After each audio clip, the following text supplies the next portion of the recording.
Ladies and gentlemen, welcome to our webinar titled Water for Peace, Fostering Cooperation for a Secure Future that we organize as we approach the World Water Day celebrated on each 22nd of March, giving us the opportunity, but also urging us to recognize the pivotal role that water plays in either fostering peace or sparking conflict. Issues such as water scarcity, pollution, and unequal access to this vital resource can escalate tensions within and between communities and nations. Hence, cooperation on water-related challenges not only ensures access to clean water, but also establishes a foundation for addressing broader global issues. To shed the light on these issues, I am honored to welcome a panel of distinguished guests who are going to share their insights on this important and timely discussion. It is my pleasure to welcome Mr. Rida El Yamouri, Senior Fellow at the Policy Center for the New South, expert on West Africa and Sahel, a region he worked on for over a decade with multiple field trips and published research tackling matters of conflicts, extremism, and instability in this region. And then Maha Sakah, a political affairs officer at the Policy and Mediation Division of the United Nations Department of the Political and Peacebuilding Affairs in New York, where her role centers around providing technical and political advice on how to assess and analyze climate-related peace and security risks and how to integrate climate considerations into the Department of the Political and Peacebuilding Affairs, conflict prevention, peace building, and peacemaking work. And Maha Sakah is also a former colleague at the Policy Center for the New South. Maha, we are happy to reconnect with you with the occasion of this webinar. And last but not least, Sarah Mukaddem, who is a Senior International Relations Specialist and Manager of the Strategic Monitoring and Analysis Unit at the Policy Center for the New South in Morocco, Rabat.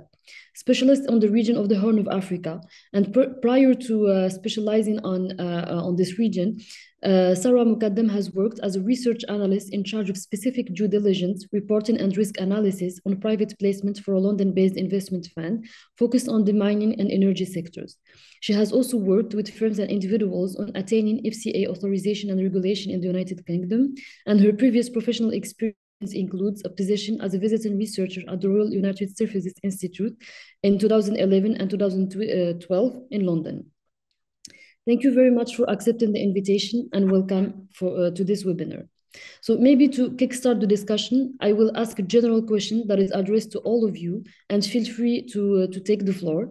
It's considering the water's fundamental role as a resource of life and economic prosperity, how do you perceive the interrelationship between access to water resources, regional stability, and the potential for conflict in areas where water scarcity poses significant challenges?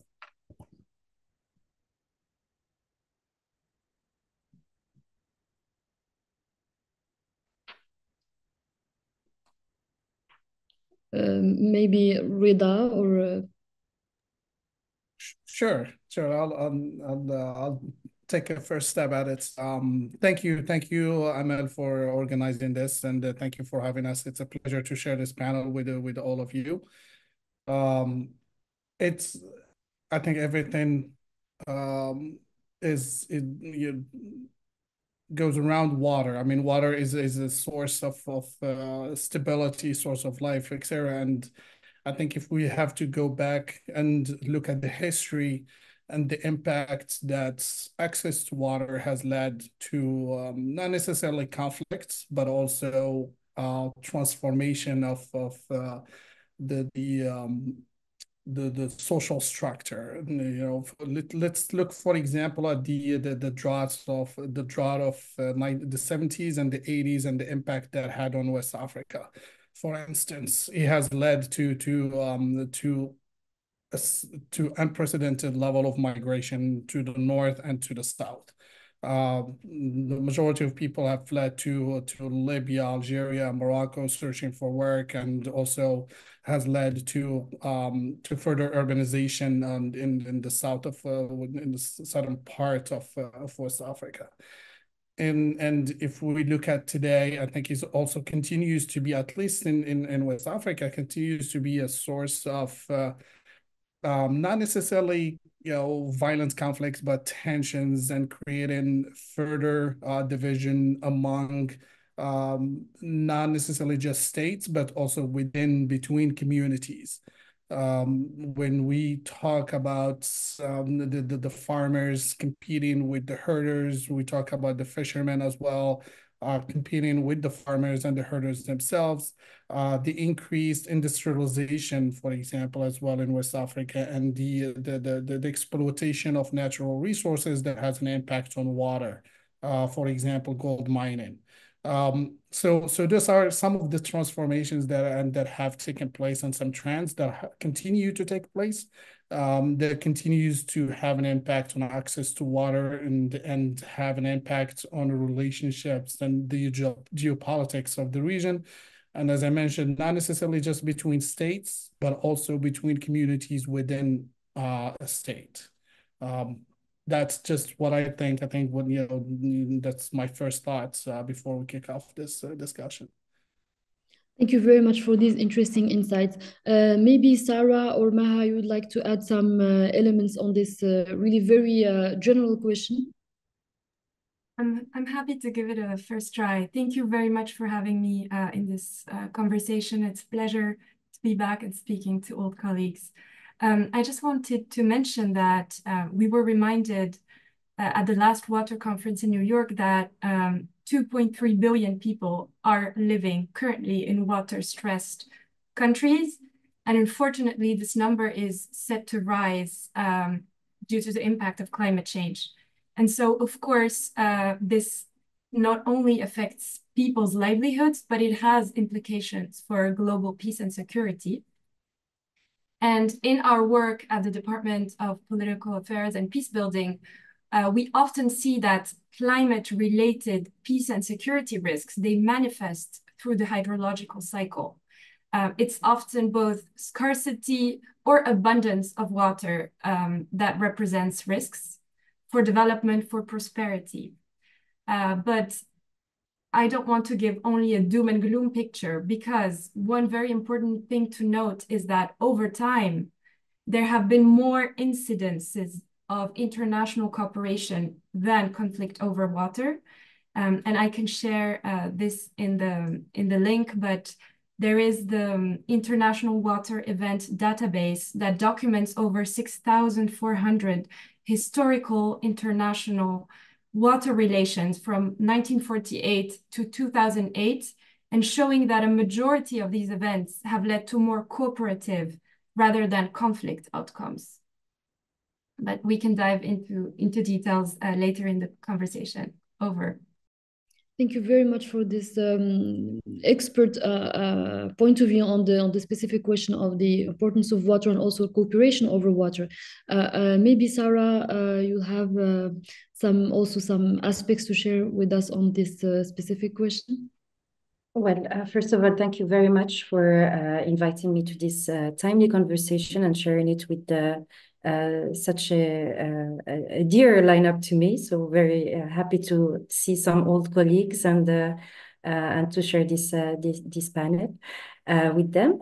So I would like to first of all stress one recent estimate that around a quarter of the global population will reside in areas facing either persistent or severe shortages of fresh water by 2050. So this is a very important data to keep in mind, especially given that climate change will most certainly compound these water-related issues. And given the critical significance of water resources, I mean, of course, we will discuss this in detail later in this conversation, but collaborative efforts play an important role in fostering stability and enhancing regional cooperation around these issues, especially when it comes to transboundary water resources. And with reference to this, I need to also highlight two major global texts. So I think maybe we will dive, or some of the speakers will dive a little bit more on these issues, but on these topics. So we have the United Nations Global Water Conventions, which the Water Convention of 1992 and the Water Courses Convention of 1997, which are really, let's say, primordial texts at the global level to provide countries with the necessary framework or mechanisms to consolidate the principles and the rules underpinning contemporary international water law. So I think that collaborative endeavors in water management are essential. And as was highlighted by Maha, although we hear more of the instances where it doesn't work, it has mostly worked rather than not worked in recent years. So I think it is very important also to highlight sometimes the success stories, but also to look more at the current challenges that might be further exacerbated by the impacts of climate change and other also related issues in different regions. So I'll stop here and I'll wait for the next questions. Thank you. Thank you, Sarah. So now I'll be back to what you have mentioned, Rida, and you have spoken on the fact that historically water has always been a factor that is very determinant when it comes to the relationships between states, but also between communities.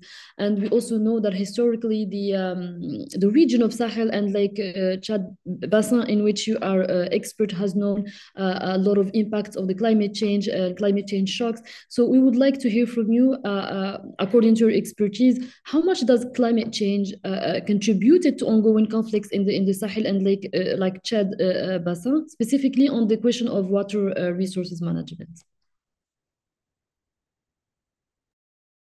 Thanks for those guiding questions, Amal. Yeah, to go back to some historical events that have shaped the region, I think it's fair to say that water has been and have been a burden to the region, and have been a burden for the Sahel, as well as Lake Chad Basin, West Africa in general. It has been a burden for development, for industrialization, etc., because we know that those regions suffer irregular rainfalls, and it does not have access to fresh waters as much as other parts of the world does. So to go back to the 70s and the 80s, the impact indirectly had an implication to what's happening to the eruption of the conflicts in the early 2000s in the region. If we go back, and then the majority of these people that have migrated to Libya, for example, in search for jobs, etc., ended up joining the Libyan military army, and they had access to weapons, for example, and then eventually returned to their home countries where they have contributed to domestic conflicts. So you can see the side effect of that have caused because of the drought, because of lack of access to water, and for these people to go and look for opportunities. Also, like historically, the competition between different countries around the Lake Chad Basin, including former colonial powers, have been a burden also in developing the Lake Chad Basin. So without going into the details of that, but the Lake Chad Basin is a tremendous resource to the region in terms of water, but also other sources to food, etc. So that have generated some anti-sentiments and towards the states also, because communities, as I mentioned, if we speak specifically about local communities, have generated some sentiment of being neglected, and that the state have not addressed the issues that have led eventually to these communities to suffer because of the drought. And also the favoritism. The state's policies focused on farming at the expense of herding, for example, and that have generated that anti-sentiment towards the herders, among the herders towards the state, and contributed to some of the ongoing conflict today. I'm not saying that climate shocks and climate change are the main drivers of ongoing conflicts, but it does eventually contribute to it. When we look at some of the drivers that have been exploited by certain armed actors in those regions. So it's not a direct driver, but it does contribute, and it is being exploited by certain armed actors in the region. Secondly, I think if we compare today to the past, if we to the 2000s to the 80s and the 70s, previously we saw migration towards the north, but now we are seeing humanitarian crisis within the region. So if we look at the Lake Chad Basin and West Africa, we are talking about at least 5 million internally displaced population. So some people might argue, you will say, well, 5 million, it's not a lot. If we look at the population of Nigeria, but most of this 5 million displaced come from less populated regions. So in Nigeria, they come from areas that are less populated, closer to the Lake Chad Basin, where there is ongoing conflict. And also same thing in Chad, Niger, and Cameroon, and then also like in Niger, Mali, and Burkina Faso. So instead of people, now we see in this trend, instead of people fleeing, trying to reach the North African countries and try to cross through Europe, but now they remain in the area. They try to reach areas where they can have access to security, health, education. So basically like access to basic services. And this has to do, in part because of lack of access to food, and then as Meha mentioned, like the high number of population that are facing the water stress and have limited access to water and food in general. So and we cannot also ignore the impact of some of state policies and giving priorities to industrialization. As I mentioned briefly, the gold mining and exploitation of gold mining by foreign companies and in countries that are that rank very poor, among the poorest countries in the world. If we talk about Burkina Faso and Mali, rich in gold, but so there is no consideration of the water pollution and the impacts that has. Exploitation of wood by the Chinese, for example, in Ghana, and the impact that has on the climate. And that has, I mentioned this event, and this policies by the states have generated and have created conflicts in those areas that I've mentioned. So there is an ongoing conflict because of the exploitation of wood in northern Ghana. There is ongoing anti-sentiment and towards the state and conflicts in Burkina Faso and Mali because of the exploitation of gold in these countries. As I mentioned, like the lack of learning from the 80s and 70s droughts, like there has been no action from the states because of maybe willingly or maybe because of lack of resources to prepare for other shocks. So there was no plan, and as other droughts occurred, then the situation continued to deteriorate, and then the population continued to feel being abandoned, and consequently, they either choose to move to urban centers or try to seek refuge in the IDP camps, which puts further stress and just continues to worsen the humanitarian crisis in the region. I know I'm talking about all over the place, but trying to draw a little bit of picture in the region.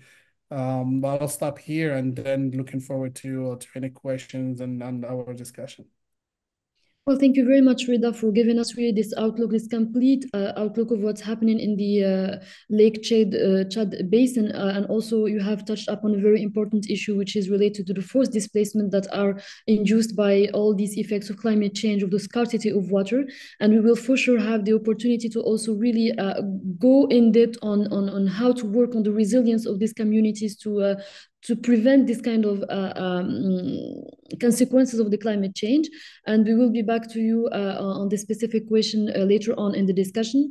Now, I would like to move to you, Maha, and really it was interesting the positive note that you have shared with us on the history also of the water management and cooperation, and how we have more success stories rather than failures when it comes to international cooperation on the matter. And I would like to have your perspective as an insider on how does the Department of Political and Peace Building Affairs support the action on climate, peace and security, and how does this relate to the question of water? Thank you very much, Amal. So indeed, like you mentioned in your introductory remarks, I work in a small team in DPPA, the Department of Political Affairs Peace Building, that looks at how climate change, peace, and security interact. And this, of course, includes the relation to water.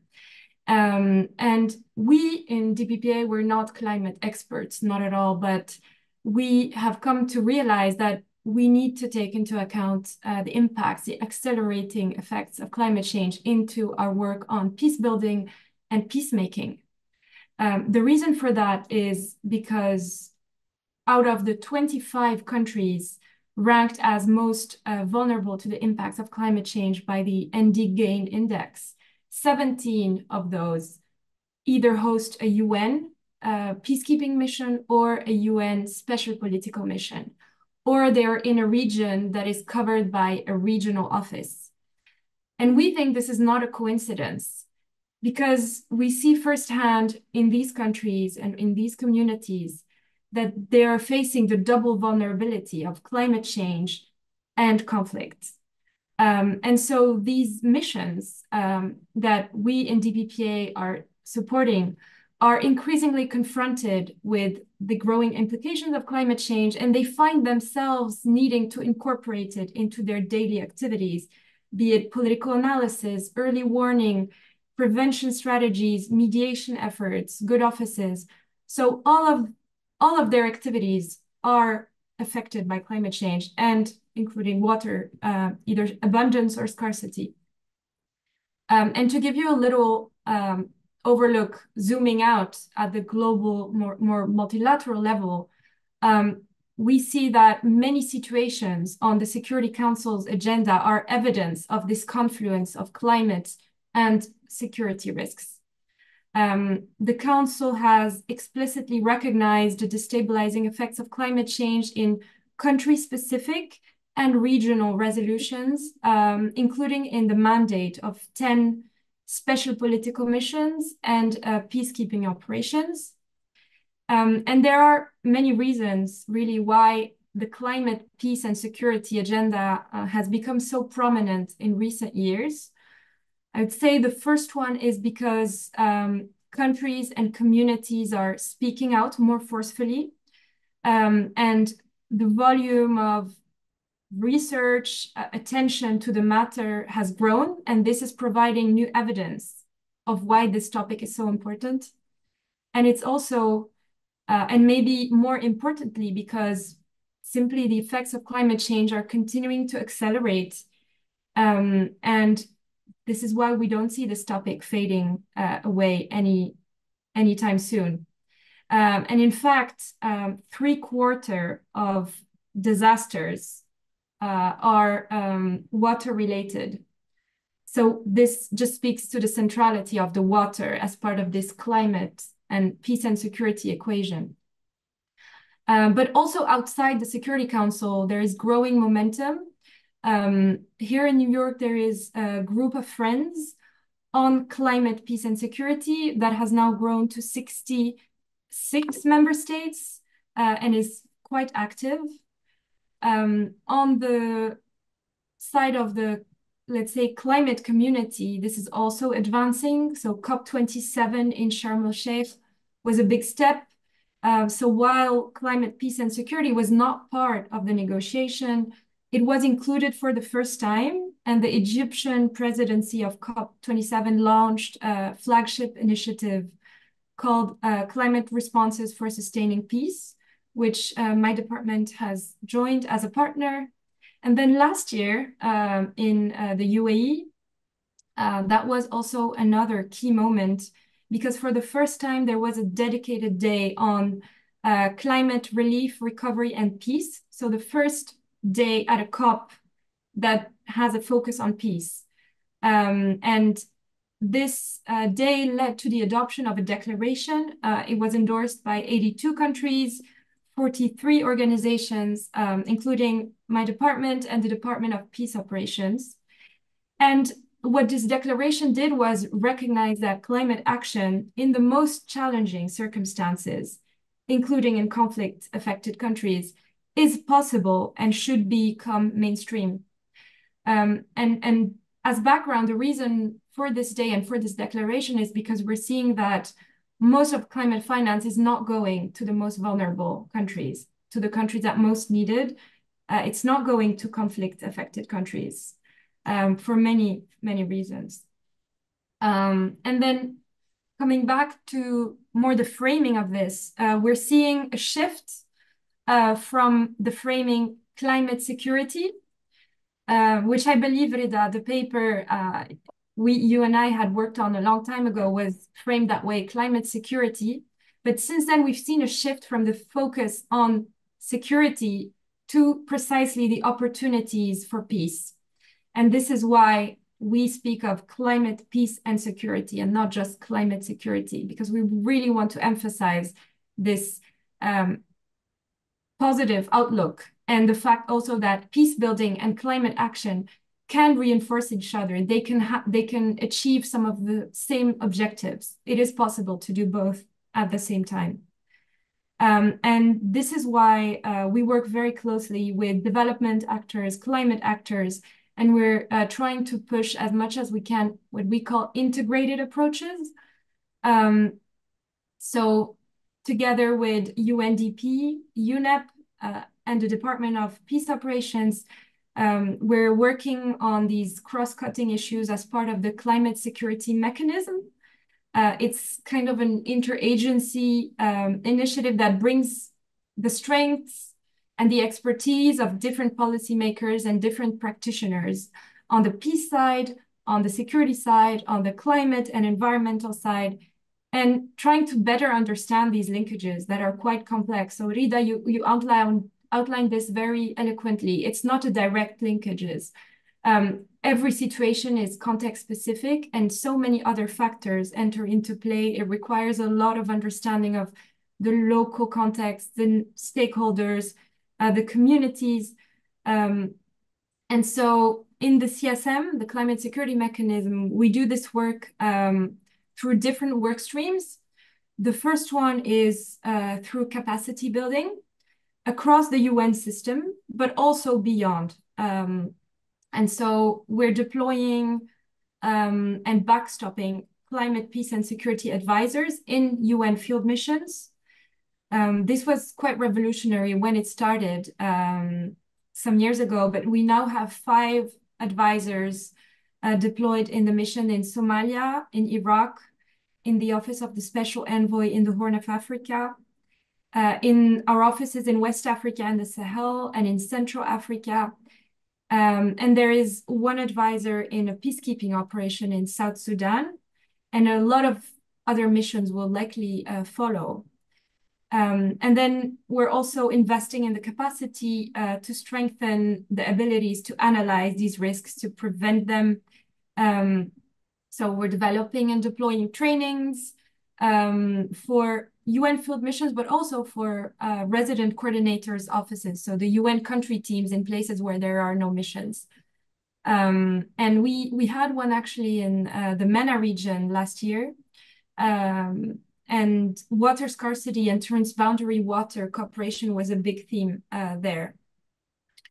And then lastly, data and innovation are important areas we see for this topic. So with the help of our innovation teams, we try to begin using, for example, satellite imagery and machine learning to boost analytical capacity and early warning systems.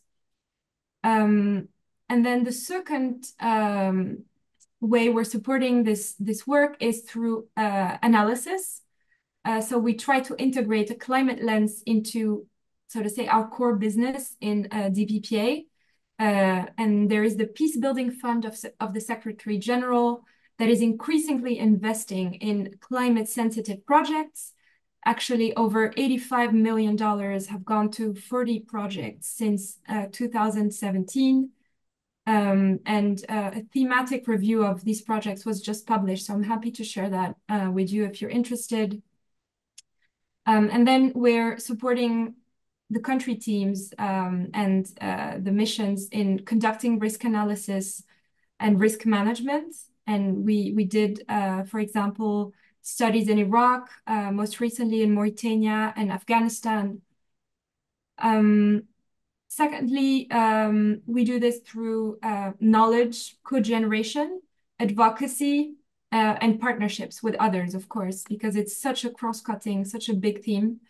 And for DPPA, for my department in particular, we look to try to be thought leaders on this topic. And for example, we published practice notes on how climate-related security risks intersect with gender. That's another very important theme for us, or the implications of climate change for mediation and peace processes. I think I'll stop here and happy to answer any questions you may have. Over to you, Amal. Thank you very much for giving us this really comprehensive overview of the work that is done across all the different departments of the United Nations, really for the promotion of water availability, but not only water, also supporting the communities in need. And that's actually a very good transition for me to go also to ask Sarah, because she's an expert on the region of the Horn of Africa, and you have also mentioned some of the efforts that are targeted to this specific region. So Sarah, my question to you is really very direct. Based on your expertise on the region of the Horn of Africa, what insights can you share with us on the implication of shared water resources like the Grand Ethiopian Renaissance Dam on the regional dynamics and cooperation? Oh, thank you very much, Amal, for this question. And I would say that I mean, in theoretical term, I think collaborative efforts in water management or in establishing joint bodies for negotiation of agreements on transboundary water resources, I mean, can work. But in practice, I mean, we can really sometimes find issues where it might be very tricky or very sensitive due to a number of reasons, which I will discuss. But I think that these mechanisms enable, in general, countries to cooperate on the management of shared resources and the protection of these resources, while at the same time providing some avenues for discussion, for cooperation, but also for dispute resolution in a peaceful manner when there are issues taking place. As I said, I think in practice, things do not go necessarily as ideally planned. And if we take into account like the example, the complex dynamic around the Nile Basin, which is shared amongst 11 riparian countries, or most specifically, if we are to talk about the Grand Ethiopian Renaissance Dam, which is on the Blue Nile and shared by 3 riparian states, and its implication for regional cooperation around the Nile Basin. The tensions or mistrust around the construction of this mega dam around the Blue Nile has, let's say, shed the light for the past decade or over a decade of failed negotiation on the multifaceted nature of this issue. And why I say multifaceted, because, you know, we've seen positive initiatives around the Nile and around sharing the waters of the Nile. In 1999, the World Bank has supported the Nile Basin Initiative, which was, as I said, originally established in 1999. And it led to discussions amongst the 11 riparian states of the White and Blue Nile to look at joint projects, joint multipurpose projects. And what is quite sometimes, which I think not many people know, is that there was an initial dam that was planned by the countries, by the two Blue Nile countries, called the borderline, which is almost at this exact position of the current, where the Grand Ethiopian Renaissance dam is currently built. I think it's just the turn of the events, and you have to look at the context in which the announcement of the construction of the dam was made. So there are a number of issues that have led to the negotiation around the Grand Ethiopian Renaissance Dam being quite tensed. So we've seen entrenched interests, historical grievances, and very differing perspectives on water rights hinder any advancement in the negotiations towards consensus. And the failure to reach an agreement on key issues, I mean, we've seen disagreements on definitions of water security, for instance, during the signing of the Cooperative Framework Agreement, the CFA, in 2010. We've seen also tensions with the Declaration of Principle and some tensions around the planned time for filling the reservoir of this mega dam. So there were a few instances where we've seen tensions and disagreements, differing perspectives on how to move forward with sharing the Nile. And if I have to share really some insights as an observer or as a researcher focusing on this area, I would say that there are two main insights to take into consideration when looking at the issue of the Grand Ethiopian Renaissance Dam. So I think the first one is a historical one. And the historical context around water usage in the Nile Basin, which was, let's say, where downstream countries, especially Egypt, has enjoyed a dominant position in water rights in its share of the Nile, mostly based on colonial era agreements signed in 1921 and 1951 that prioritized the access of Egypt to the Nile's waters. And I think, this is something that is really deeply rooted with Egyptian identity. I mean, I think, Egypt has always been presented since Herodotus as the gift of the Nile, and there is a national psyche as well around the Nile for Egyptian. But I think beyond that, Egypt has shown willingness to converse and to discuss towards some new arrangement. And the proof of that is that Egypt has joined the 1999 Nile Basin Initiative. So there is an initial willingness from Egypt's part to discuss and to go forward reaching a consensus around the Nile. However, upstream, countries,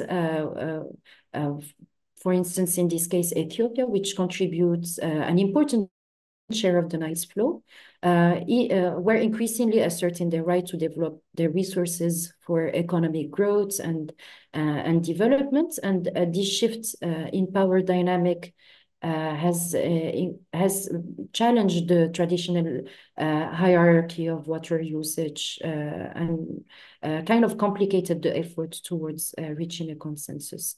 Another important aspect, I think, to highlight in the discussion between the three Blue Nile countries And also noting that the last round of the conversation, of the negotiations, of the tripartite talks, the fourth round ended in December, again, reaching a dead end with no solution between these three countries. But I think really the second point that I would like to highlight is the securitization of the debate around water resources between mostly Egypt and Ethiopia. So both Egypt and Ethiopia view the Nile as critical to their national security, with Egypt expressing concerns over political water shortages, and also Ethiopia emphasizing its sovereignty and the dam's role in not only its economic development, but also its energy security, and mostly energy security.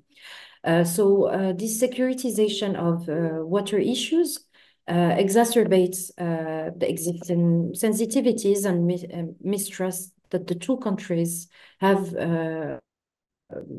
shown for the past decade around the issue of the Grand Ethiopian Renaissance Dam. But I think it also underscores the need for diplomatic efforts to find mutually beneficial solutions. And I would say that I think regional cooperation is very essential for addressing water scarcity and also promoting sustainable development for countries in the area, especially that they're also affected by other issues beside the issue of water scarcity. They're very, I mean, if I take only the case of Ethiopia, we've seen the effect of internal strife and tensions. We've seen also the effect from phenomenon taking place and affecting the rainy season. So we've seen very few precipitation for the past years. And also the agriculture has been very much impacted by ravaging climate change impacts. So I think, it is an existential issue for both countries. Of course, Egypt is dependent on the Nile, but I think achieving a cooperation really requires a real commitment from the riparian countries to prioritize collective good or collective interest instead of individual interest, and to work towards a mutually beneficial solution. Look at joint multi-purpose project that can benefit the region. And I think reaching this level really requires, and I think these are the essential things that are required in such a negotiation around transboundary water resources, is that it really requires mutual trust. I think this is the main issue is an issue of trust, and we can see it throughout the different rounds of conversations between the Blue Nile countries. It's reassuring that the partners overcoming sometimes some blockages around perceptions, individual perceptions, and it takes also the necessary political will from the leaders to move towards the right direction. So I think there are still avenues for cooperation, and where I think there are some elements that have been missing throughout the different rounds of talk that we have witnessed for over a decade, is that we've seen the discussions being sponsored by different parties, either the African Union, the US has also sponsored some parts of the discussion, but it's always failed. And I think as long as you don't get the investment also flowing in towards in a direction where it encourages multilateral projects, things will not happen. I mean, there should be some incentives, and I think the incentives can be viewed from an investment perspective, where you have investments flowing in the direction of encouraging mutual benefits amongst countries to overcome any individual consideration about the Nile or about how to use the Nile. So I think this is my opinion, and I'm very happy to answer more questions. Thank you. Thank you very much, Sarah, for sharing all these elements. And I cannot resist to immediately follow up with you with the second round of questions. And I will just really, I was very interested to hearing your perspective also on what you have mentioned on the fact that this specific situation is also including different regional communities. So we're speaking about the Horn of Africa, about North Africa with the case of Egypt. So I would like to hear you, and you have already mentioned in your first presentation the role of collaborative efforts to promoting the stability and enhancing the regional cooperation on this specific issue. But you've also mentioned the challenges related to the mistrust that is between the different, stakeholders of the situation. But I would like to hear you maybe briefly on what are the other elements that are necessary to this situation to overcome this and really move towards an effective collaboration. Well, I think, collaborative efforts in managing transboundary resources are very important in promoting stability. I mean, I very much supports the idea of framing it in a way that it's water, peace, and security, so that we emphasize its role and its pivotal role in promoting stability and enhancing regional cooperation in several ways. I think although collaborative framework sometimes in practice, as I said, feel more utopian than realistic for countries, but it helps countries prevent, control, and mitigate the transboundary impacts, not only on environment, on human health, on socioeconomic conditions, and cooperation facilitates the equitable and reasonable utilization of water resources, which can start from a water perspective. I mean, it can start with water and move to other sectors. So it really encourages a broader regional collaboration on various issues. And I think it does enhance regional cooperation and peace and stability in several ways. Well, first of all, it has an important role in conflict prevention, as it was highlighted as well by Maha in her presentation.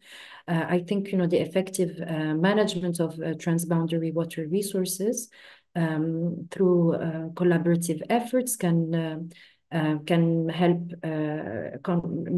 countries, riparian states mitigate conflicts by establishing clear frameworks for cooperation, sharing information, sharing benefits, and also having the right mechanisms for resolving disputes peacefully.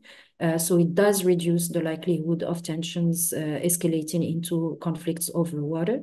I also think that it has an important role in strengthening diplomacy and thus trust amongst riparian states, which is very much essential. So collaborative mechanisms or frameworks for water management can strengthen diplomatic relations among riparian countries. And foster the needed trust by engaging in dialogue, in decision-making processes, and countries can build mutual understanding and confidence, which is necessary to lay the ground for a broader regional cooperation. I think that ensuring an equitable access to water resources for all stakeholders can promote sustainable development by addressing the needs in various sectors, either the agriculture, industry, energy, and so on, in a more coordinated manner. So countries can optimize the use of water, enhance their water peace and securities, not to say just water security, and also support their needed socio-economic development. And of course, it does enhance, climate resilience if you pool resources and you share knowledge and better coordinate the responses to various climate-related challenges. So I think I would say that ultimately collaborative efforts in water management contribute to peace and stability by promoting mutual benefits, fostering a sense of common purpose, but mostly I would say a sense of trust, because really this is the main issue that is very much present in every round of talk. In the most recent round of talk, the fourth one that has ended in December 2023, if we look at various statements, either from the Ethiopian side or from the Egyptian side, we see that there is from each side you can find that the position can be justified, but I think in somehow realizing that we can't do anything else but find common ground to live peacefully in the same region. I think this inevitably should lead countries to negotiate and commit to finding a mutually beneficial arrangement around transboundary resources. So I will end here. Thank you very much, Amal. Thank you very much, Sarah. And back to you, Rida. I'll give you a very challenging question and task as well.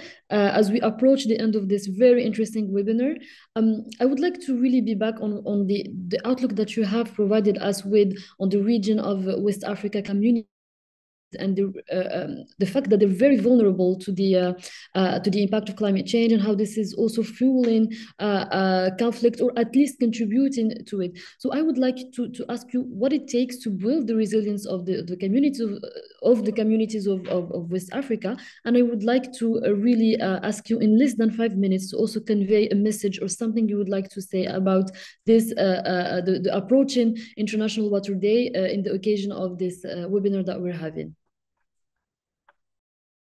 Thanks for this challenging question, Amal.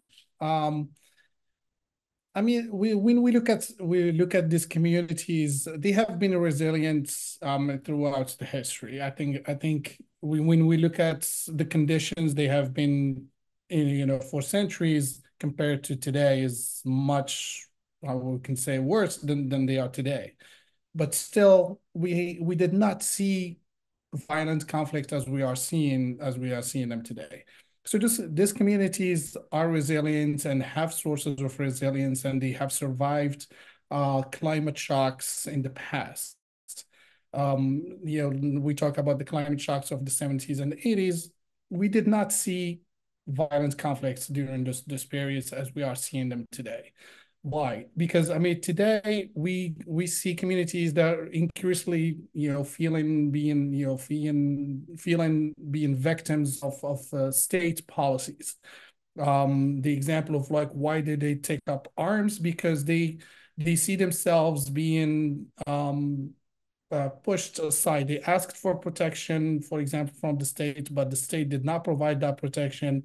Therefore, they had to protect themselves. They have to get organized, and they have to arm themselves so they can protect their economic interests that are being challenged by climate shocks, but the state is not providing them with alternatives.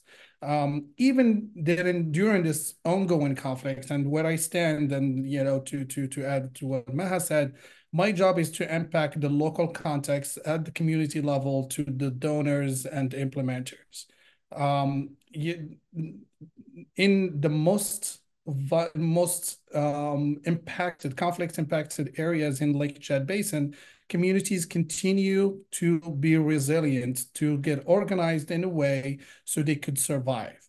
For example, because if we talk about mobility in the Lake Chad Basin, in order to be mobile, they have to use boats, etc. And in order to do that for transportation and mobility of people, they have to clear out vegetation over hundreds of kilometers.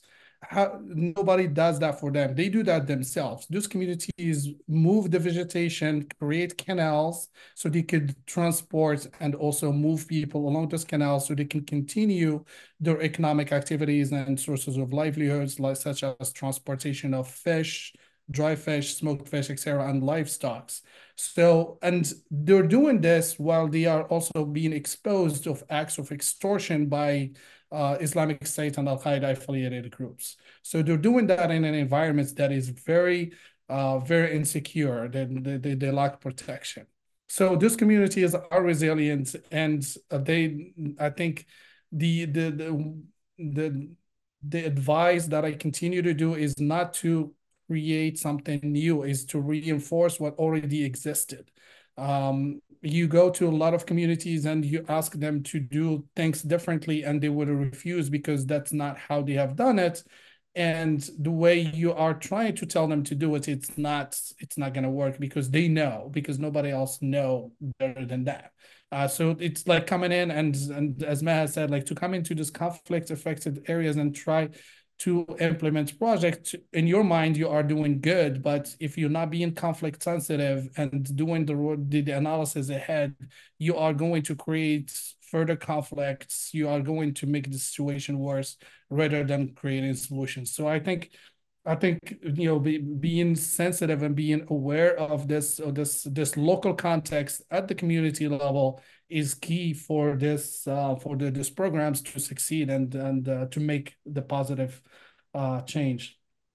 Yeah, I don't want to take up too much time because of too much of your time, but I hope this one recommendation is valuable, and I'll leave it here. Thank you. Indeed, it's very valuable. Thank you, Rida, for really wrapping up a lot of things that were discussed in and also mentioned in the discussion, and to manage to also bring in other perspectives also on the fact that the conflict sensitivity is very important when we're speaking about working with the communities. Thank you very much. And I'll immediately move back to you, Maha, and you'll have the end word in the webinar because we will be concluding in less than 5 minutes. So really, my question to you is, I wanted to hear also on the fact that we are now speaking about the climate security, but also opportunities. So I would like to ask you really what are the opportunities that you envision in this really new nexus that now we're speaking about, and also if you have a message or a policy recommendation to convey at the end of this webinar.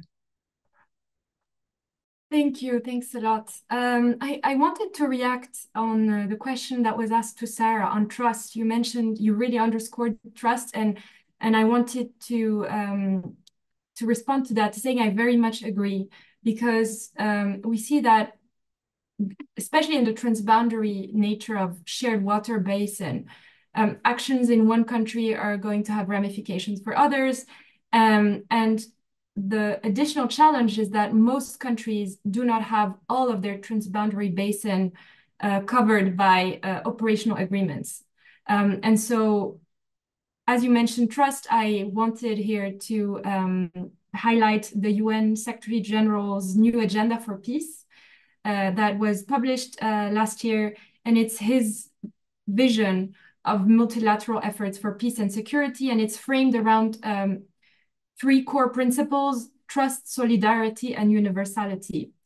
And it's founded on the Charter, and it presents concrete sets of recommendations in priority areas, and climate, peace, and security is one of them.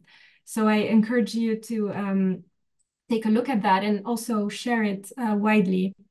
Now, moving on to your question, Amel, on the opportunity side, we've seen a lot of inspiring examples at the local level, peace building activities.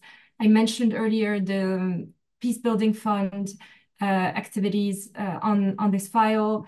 We've seen, for example, in Yemen, that work around creating water user associations can help bring in women into decision-making, while at the same time improving access to water for different communities, and as well sanitation services. And overall, like you said, Sarah, this provides an incentive to cooperate on other issues except water. So water can be an entry point for difficult discussions on other efforts. Yeah, we know that 80% of member states share rivers or lake basins with their neighbors. And in some occasions, this has set the stage for cooperative relationships. In West Africa, Guinea, Mali, Mauritania, Senegal successfully cooperate through a regional management body of the Senegal River, which is facilitating benefit sharing and helps promote regional stability. In the Lake Chad Basin, despite other difficult developments, there is a collaborative effort to manage access to the lake and to safeguard livelihoods of populations. Yeah, I think my final remarks here would say that we stand ready to support through our special political missions, but also presence of resident coordinators offices and embracing the opportunity of water management for a peaceful and stable future. Thank you very much. You are muted, Amal. You're muted. Oh, thank you very much for your participation and for all these valuable insights. Sarah, a last word, recommendation?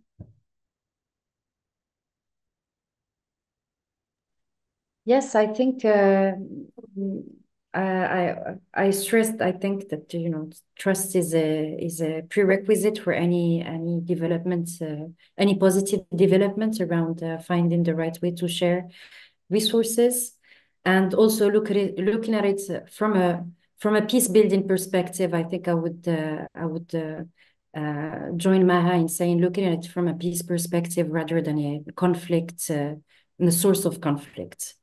No, thank you very much once again. It's a very interesting discussion, and I hope also to have future occasions to further the discussion on this very important topic. And it was really a pleasure to moderate this very interesting discussion. Thank you.